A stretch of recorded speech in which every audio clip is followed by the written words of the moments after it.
या ठिकाणी आपण ट्रान्झिस्टर बघतोय. तर या ट्रान्झिस्टरला 3 लीड आहेत. बेस, एमिटर, कलेक्टर आपल्याला माहिती नाही, आपल्याला चेक करायचं आहे. आपल्या हातात 2 लीड्स आहेत, टेस्ट लीड्स.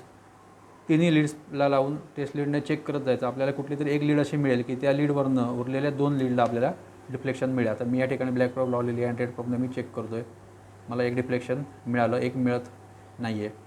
आता मी दुसऱ्या लीडवर चेक करतो आहे. एक डिफ्लेक्शन मिळालं, दुसरं मिळत नाही आहे. आता मी तिसरी लीड चेक करतो आहे. तिसऱ्या लीडवर मला काहीच डिफ्लेक्शन मिळालेलं नाही आहे. आता मी प्रोब चेंज करून बघणार.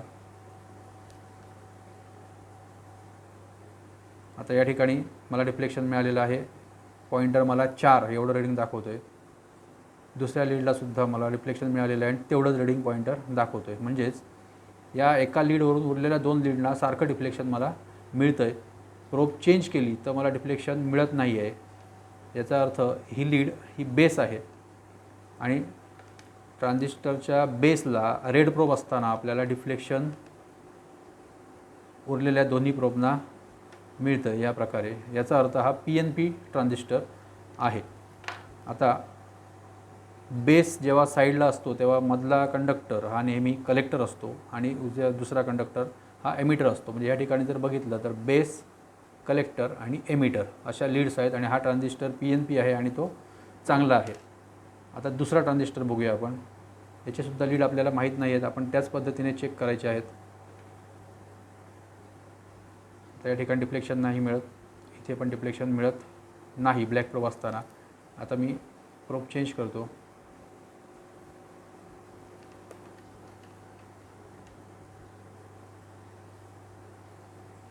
या ठिकाणी मला डिफ्लेक्शन एका बाजूला मिळालं.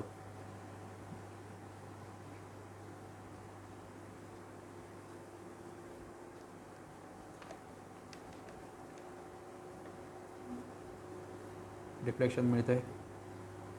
दोन्ही लीडला सारखंच डिफ्लेक्शन मिळतं आहे. याचा अर्थ ही बेस आहे. ज्या प्रोबला मी काळी प्रोब लावलेली आहे, ज्या लीडला ती बेस आहे आणि बेसला ब्लॅक प्रोबवरनं डिफ्लेक्शन मिळतं आहे. याचा अर्थ हा ट्रान्झिस्टर NPN आहे. प्रोब चेंज केल्यावर डिफ्लेक्शन मिळता कामा नये, मिळत नाही. याचा अर्थ हा ट्रान्झिस्टर चांगला आहे. त्याचबरोबर कलेक्टर टू एमिटरसुद्धा डिफ्लेक्शन चेक करायचं आहे, ते पण मिळता कामा नये. या ठिकाणी सुद्धा साईड बेस आहे, ट्रान्झिस्टर NPN आहे. Base, collector, emitter, collector to emitter deflection मिळत नाही. Base to collector, base to emitter आपल्याला डिफ्लेक्शन मिळतं आहे. त्यामुळे हा NPN ट्रान्झिस्टर आहे. या ठिकाणी ट्रान्झिस्टरचा आणखी एक प्रकार पॉवर ट्रान्झिस्टर आकाराने मोठा आहे.